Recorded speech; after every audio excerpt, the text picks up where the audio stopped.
Welcome to Design Domination, where you'll learn to become a better, more business-savvy designer so you can dominate your competition. Hi, and thanks for tuning in. I'm Colleen Grotzer, and in this episode of Design Domination, I'm going to talk about free work, different types of free work, and how certain ones can help or hurt you. The good news is that you do not have to pimp yourself out to build a portfolio. The bad news is that if you do some of these types of free work, you're hurting yourself and the design industry. You may have heard the phrase, people value what they pay for. It's definitely true. Paying for something puts their skin in the game and they appreciate it more. On the contrary, doing free work can come across as your work, your time, and your expertise being of low value, or that there isn't much involved in the work to begin with. So should you ever consider doing free work, especially when you're starting out and trying to build a portfolio? Well, let's start out by identifying types of unpaid work. We have spec work, contests, crowdsourcing, a test for a job, volunteer or pro bono work, internships, and barters. So let's start by talking about spec work, contests, and crowdsourcing. These three really burn me up. Spec work, that's short for speculative work. It's done for free. It's usually in the hopes of winning, and with a slim chance nonetheless, in order to get paid. It is similar to a competition, no, more like a lottery, in that only the winner gets the reward. You have no idea what your odds of winning even are, hundreds or thousands, and so why should you even play? Spec work is usually initiated by clients who have little or no experience or knowledge about branding or marketing. They think a really effective way to get done what they think they need is to place a broadcast request asking hordes of designers to design something for them, and then to get tons of design options to choose from. And then designers, so-called or professional, go swarming to this dangling carrot with their tongues wagging. They usually provide little to no insight about their company or their needs, or what they want to accomplish. They probably don't even have those answers themselves. There is no collaboration and no interaction with the designers usually. They just push a button, sit back, and then see what these designers come back with. After they get the assortment of unqualified designs to choose from, which may or may not have been plagiarized, they will choose something they think, looks good with their unqualified opinion based on their lack of experience or knowledge about their own audience and needs. They also miss out on any insight from the designer about their brand strategy or anything at all. Heck, they might even have just opened themselves up to copyright infringement because that designer ripped a logo off of another company or used a stock icon or a typeface that they didn't have a license to use. I'll share a couple examples of requests for spec work from my own experience. Once this prospect called to discuss a book that she needed done. This conversation, by the way, was filled with red flags. After she stopped rambling about herself and her immense educational background and other accolades, she went on to explain that she had worked with several designers already, gasp, and that she had to tell them what typeface to use and to do this or to do that. She then said that she wanted to see designs of how the inside would look. I said, of course, you would see all that as part of the process, getting proofs to review. And that I would start on that after getting a signed agreement and 50% up front. Well, that angered her, and I mean crazy angry. She berated me for not having empathized with her plight and wanting to help her out by bestowing some free work onto her because of all that she had been through by these so-called awful designers that she had to instruct. Not only that, but she actually screamed at me for having wasted her time. I mean, wow, right? I literally had to hang up on her because the screaming was so bad. Another time, a medical practice, a well-established one with several locations, who should be able to afford design work, right? They called me up and wanted some design work done. It was a normal, pleasant conversation. But at the end of the call, the prospect said that he wanted to be fair and let me know that they'd be contacting other designers. Okay, I figured as much and said so. But then he said something strange. After we see all of your work, we'll then decide whom we want to work with. No. I was pretty incensed, but here was my chance to nip this in the bud. So I asked, how would he feel if I went into his medical practice and asked to be seen for free, and then if I didn't like the diagnosis, I just wouldn't pay? Silence. Like he didn't have any response. I then explained that there is a process involved and a lot of time, and what he was asking was not how professional designers worked. Bye-bye. These are the types of clients who view design as an expense, not an investment. There's a big difference. They see you as an order taker, not an expert. And by the way, if you missed my episodes about that topic, run, don't walk to episode number 24, which is 7 mistakes when presenting design work and asking for critique. And episode number 4, which is stop trying to compete with Fiverr. Participating in it from either party just perpetuates the very issues that we want to rid the design industry of.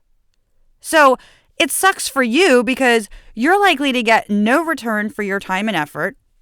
The client doesn't value your work. You can't do a proper job because the client hasn't given enough information and won't be providing any input.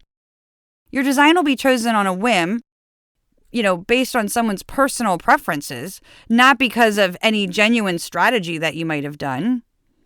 It positions you poorly and you get little to no respect. You pigeonhole yourself as providing free or cheap work. It's not on your terms, so you get taken advantage of.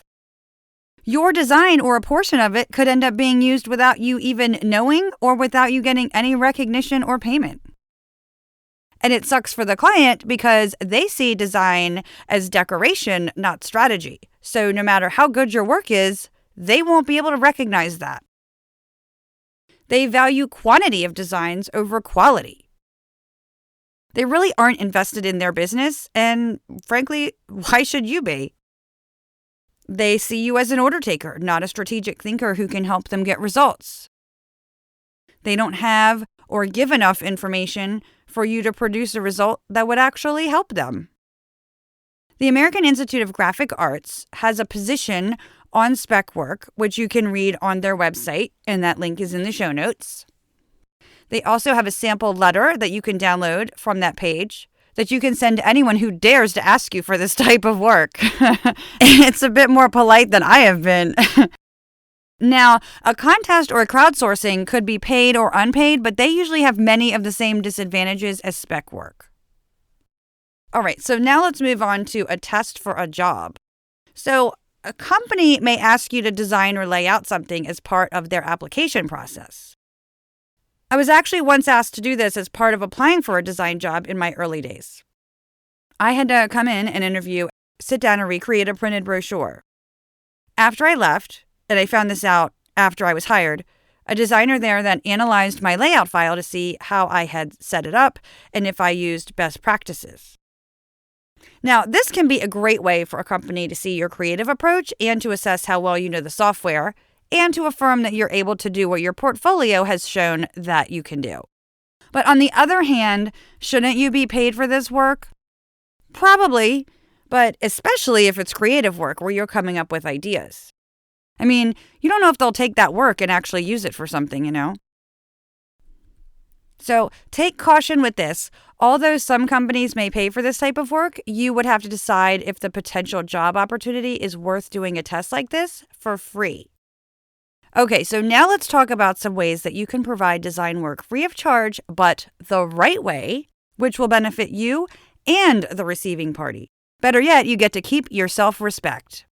Volunteer and pro bono work are very different from spec work. You are choosing to offer your work at no charge because you are invested in a certain organization or cause and want to help.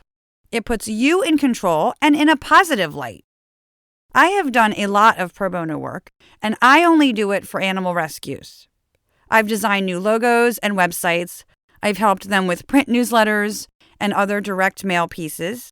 And I'm happy to do this because I've always been very passionate about saving animals, and I know from volunteering with rescues how much back-breaking work they do and how they rely 100% on donations. I mean, there are never enough funds or volunteers to help them save animals.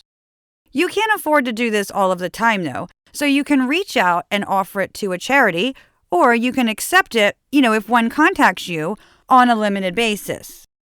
Now, if you decide to do this type of work, make no mistake, you should still follow your usual process because, let me tell you, things can derail if you don't.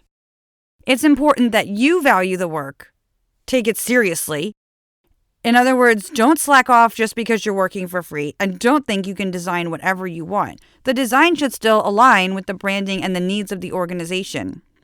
It's also important for the client to value the work. They need to understand that this is not an all-you-can-eat buffet. So when doing this type of work, you should still treat it like any paid work, meaning set parameters on what you're offering. So list the scope of work, how many designs, and how many rounds of revisions, and so on. Require that they sign your contract that states your usual and any unique terms.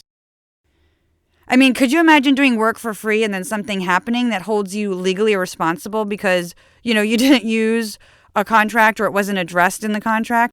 I mean, I shudder to think of the potential risks.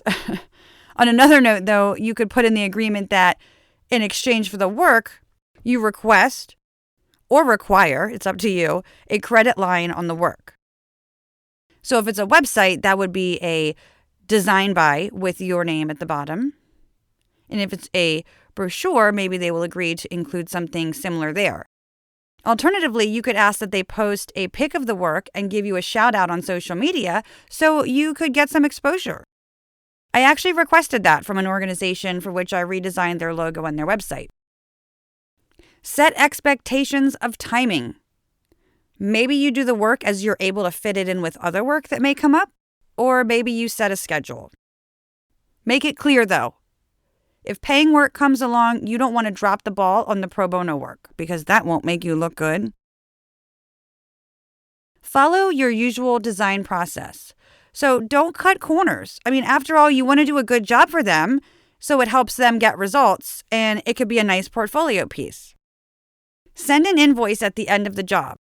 Why in the world would you do that? Well, the invoice would reflect a zero balance, but it would show and act as a reminder about the value of the work.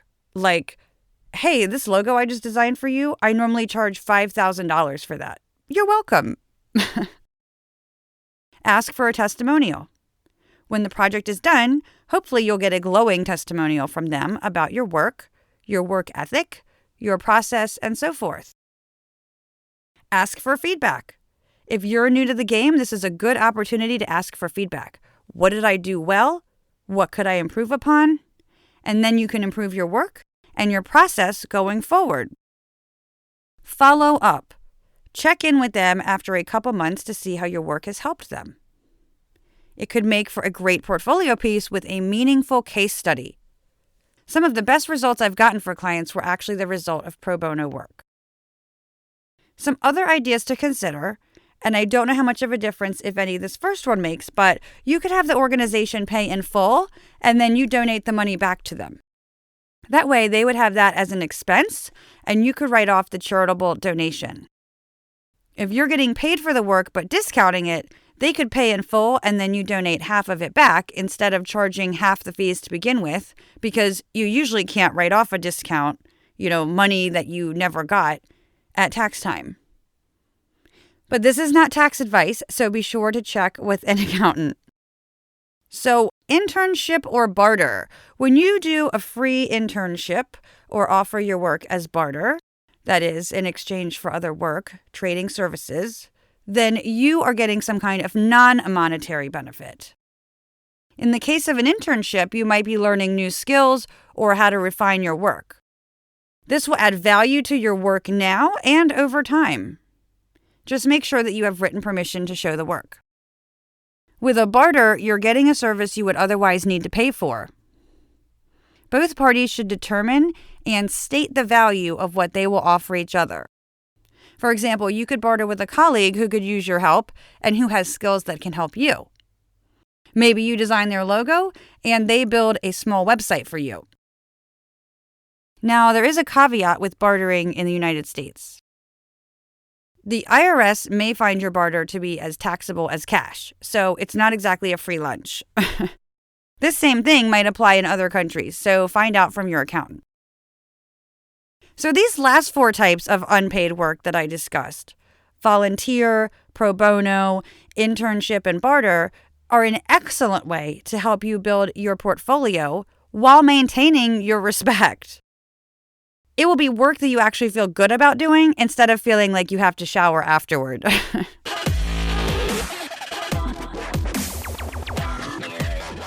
If you found this helpful, please tell others and like and share on social media. To apply for design coaching to enhance your skills or to download my free helpful guides, go to creative-boost.com.